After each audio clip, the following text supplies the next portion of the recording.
Šiandien norime pasidalinti sėkmingų gydymo atveju. Pacientui atvykus į burnos higienos procedūrą mums yra labai svarbu susirinkti išsamią anamnezę apie jo bendrą sveikatą, naudojamus medikamentus, taip pat naudojamas burnos priežiūros priemonės bei žinoma, labai svarbu yra nusiskundimai.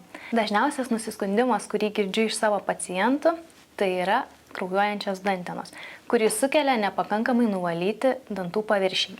Būtent šioje situacijoje ir matome, kaip atrodo uždegiminės dantenos, minkšto bei kieto apnašo sankaupas ties dantenų ribomis, viršdanteniniai konkrementai, kitaip dar vadinami dantų akmenimis.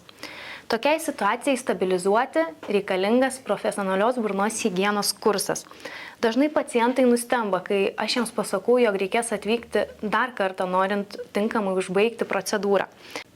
Turime žinoti, jog norėdami tinkamai atlikti burnos higieną, turime duoti laiko dantenoms sugyti. Kaip ir matote šioje nuotraukoje, po pirmos burnos higienos procedūros dantenos vis dar yra paburkusios, kraujuoja, jos yra pacientui skausmingos.